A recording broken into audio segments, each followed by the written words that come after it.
நண்பர்களே, இந்த வீடியோ 3 பகுதிகளை உள்ளடக்கி உள்ளது. பகுதி 1, சாத்தான் என்பவன் யார்?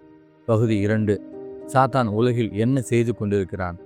பகுதி 3, கடவுள் எப்படி மக்களை சாத்தானிடமிருந்து காப்பாற்றுகிறார்?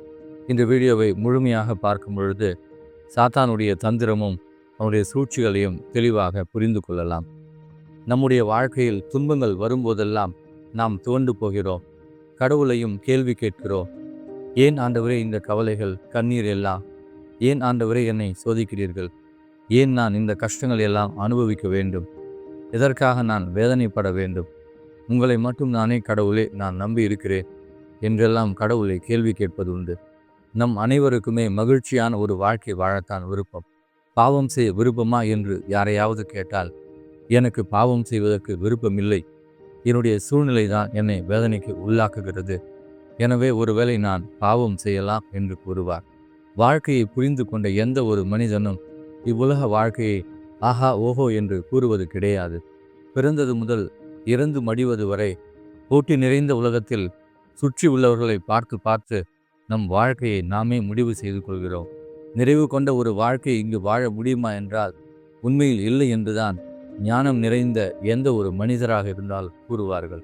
எவ்வளவு திறமை சக்தி வாய்ந்த மனிதராக இருந்தாலும் ஒரு நாள் உண்மையிலேயே மனம் உடைந்து போவது உண்டு.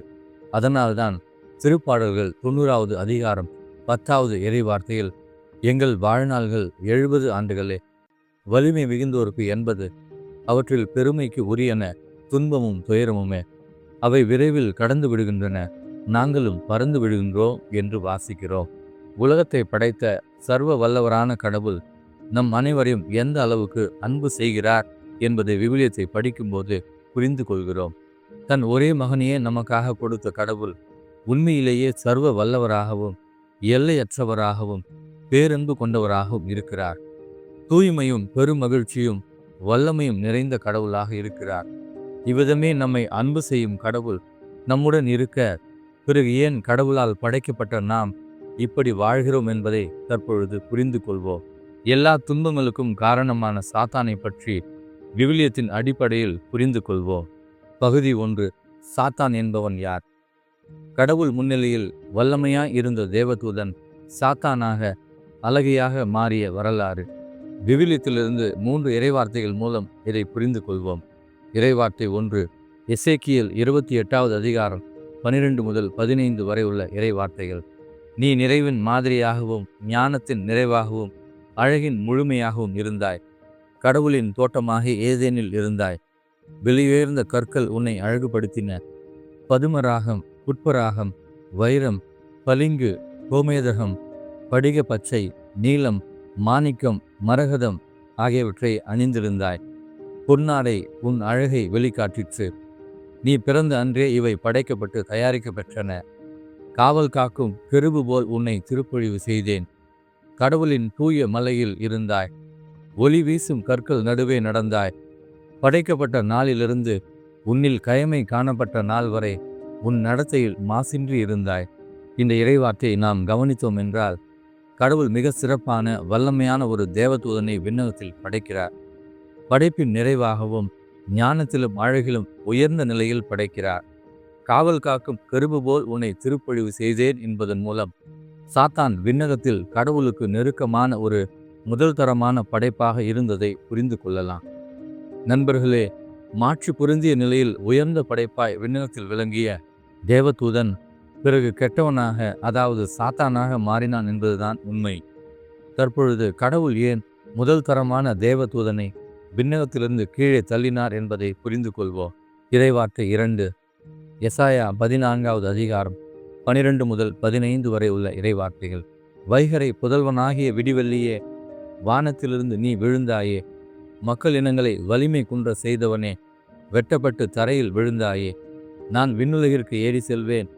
இறைவனுடைய விண்மீன்களுக்கு மேலாக உயரத்தில் அரியணை ஏற்படுத்துவேன். வடபுறத்து எல்லை பகுதியிலுள்ள பேரவை மலைமேல் வீற்றிருப்பேன். மேகத்திரள் மேல் ஏறி உன்னதருக்கு ஒப்பாவேன் என்று உன் உள்ளத்தில் உரைத்தாயே. ஆனால் நீ பாதாள முறை தாழ்த்தப்பட்டாய். படுகுழியின் அடிமட்டத்திற்கு தள்ளப்பட்டாயே. இங்கு வைகரை புதல்வனாகிய விடிவெள்ளியே, வானத்திலிருந்து நீ விழுந்தாயே என்பது விண்ணகத்தில் கடவுள் முன்னிலையில் வாழும் ஒரு தூதர் சாத்தானின் வீழ்ச்சியை குறித்து பாடும் ஒரு இரங்கற்பா போல் உள்ளது.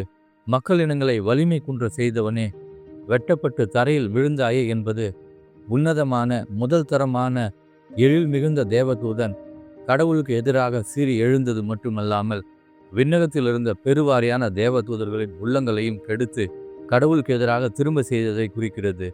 நான் விண்ணகத்திற்கு ஏறி செல்வேன், இறைவனுடைய விண்மீன்களுக்கு மேலாக உயரத்தில் அரியணை ஏற்படுத்துவேன், வடபுறத்து எல்லையிலுள்ள பேரவை மலை மேல் வீற்றிருப்பேன், மேகத்திரள் மேல் ஏறி உன்னதருக்கு ஒப்பாவேன் என்று உள்ளத்தில் உரைத்தாயே என்கின்ற இறை வார்த்தையின் மூலம் சாத்தான் தன்னை படைத்த கடவுளை மறந்து கடவுளுக்கு பணி செய்ய மறுத்து இதயத்தில் தன்னுடைய மேன்மையை குறித்து பெருமை, இருமாப்பு, பேராசை கொண்டு தன்னை படைத்த கடவுளையே எதிர்க்க துணிவதையும், எல்லாவற்றிற்கும் மேலாக கடவுளால் படைக்கப்பட்டவன் கடவுளுக்கு மேலாக கடவுளுடைய அரியணைக்கு மேலாக தன்னுடைய அரியணையை நிலைநிறுத்த வேண்டும் என தன்னுடைய உள்ளத்தில் சிந்திப்பதையும் நம்மால் புரிந்து கொள்ள முடிகிறது.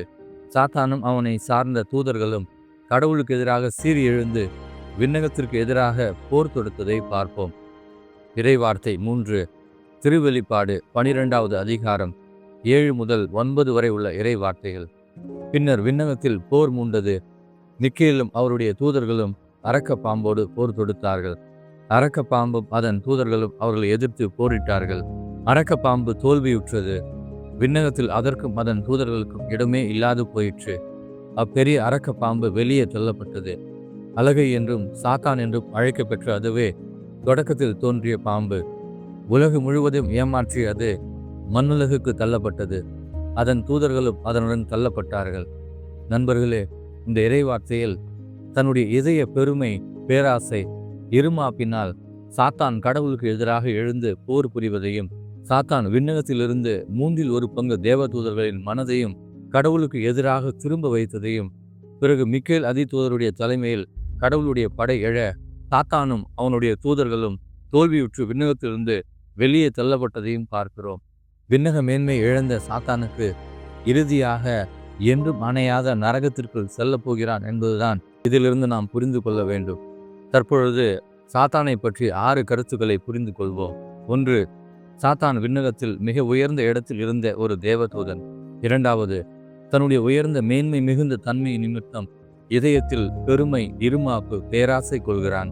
விண்ணகத்தில் 1/3 தூதர்களின் இதயங்களையும் கெடுத்து விடுகிறான். தன்னை படைத்த கடவுளை எதிர்க்க துணிகிறான் மற்றும் அவருடைய உயர்ந்த அரியணைக்கு மேல் தன்னுடைய அரியணையை நிறுவ விரும்புகிறான். அவனுடைய தீய இருமாப்பு மிகுந்த சிந்தனையை கடவுள் அறிந்து அவனை விண்ணகத்திலிருந்து வெளியே துரத்துகிறார்.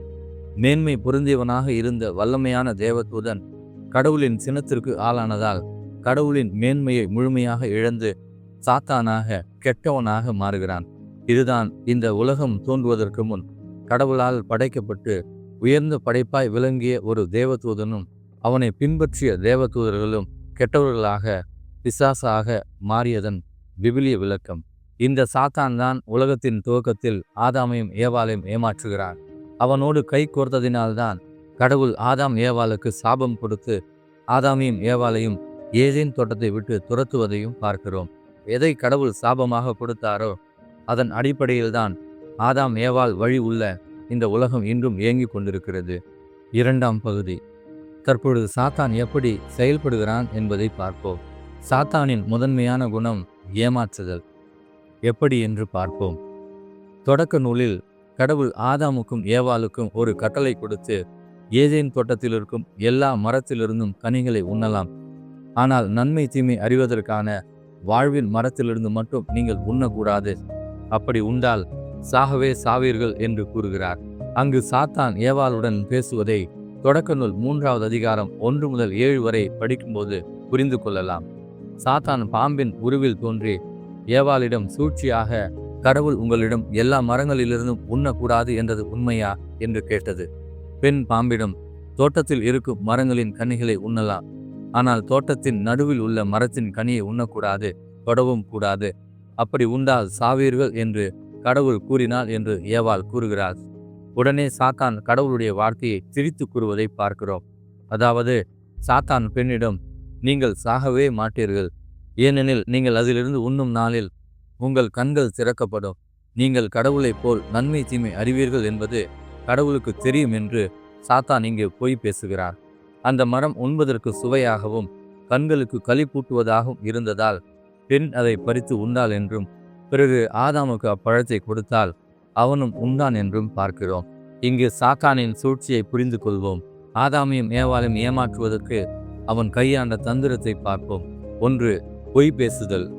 கடவுளுடைய வார்த்தையை திரித்து கூறுவதன் மூலம் பொய் பேசுகிறார். 2. கவர்ச்சி ஆசை.